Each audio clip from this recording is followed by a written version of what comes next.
Le chanteur Claude François est mort cet après-midi. Il s'est électrocuté dans sa salle de bain en voulant changer une ampoule.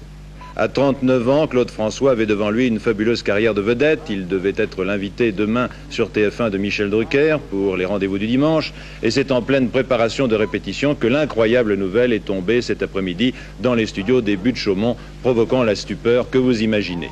Pierre Lescure, vous avez été le premier journaliste à apprendre le décès de Claude François. Vous étiez Europe 1. Dans quelles circonstances? Comment s'est passé ce fameux 11 mars 78? En 78, je fais les journaux du week-end, Europe Midi, Europe Soir, puis on vient de finir Europe Midi. Et puis j'ai pas faim, donc je traîne. Et puis il y a le téléphone rouge, vous savez, c'était le grand truc de l'info à Europe, premier du genre. Et puis le téléphone a sonné et une voix nous dit Claude François vient de mourir accidentellement chez lui. On demande à rappeler le monsieur, on lui demande son nom. Il dit je peux pas vous donner mon nom, mais voici un téléphone. Et avant même qu'on ait rappelé, débarque dans la rédaction d'Europe Charles Villeneuve, qui est l'un des principaux journalistes de la rédaction à l'époque, et sa compagne Geneviève Leroy, qui dirige les affaires de presse de Claude François. Il débarque comme ça en début d'après-midi, le samedi, je me précipite vers eux, je dis Geneviève, on vient de recevoir un coup de fil au téléphone rouge, Claude François serait mort. Et elle est même pas choquée, elle sourit, elle éclate presque de rire, elle me dit t'es malade, on le quitte. Et je dis bah écoute, je sais pas, le type a pas voulu donner son nom, mais il laisse ce téléphone. Et là elle blêmit, comme Charles d'ailleurs, parce qu'elle voit instantanément le téléphone privé de Claude. Alors elle appelle.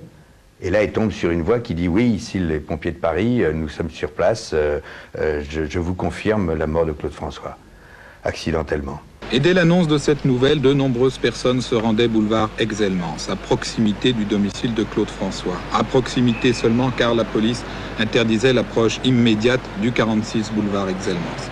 Personne ne pouvait pénétrer dans l'immeuble, pas même les Claudettes, les danseuses qui l'accompagnaient dans tous ces spectacles. En plus des badauds traditionnels arrivaient petit à petit les fans du chanteur. Des jeunes garçons et des jeunes filles de 14 ou 15 ans en pleurs, proches de l'évanouissement, ne comprenant pas, n'admettant pas. Beaucoup de ces jeunes avaient d'ailleurs l'habitude de se rendre boulevard Aix-Elmans dans l'espoir d'apercevoir le chanteur, le mur de cet immeuble étant couvert de graffitis.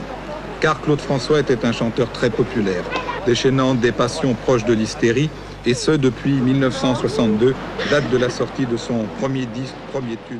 Belle, belle, belle.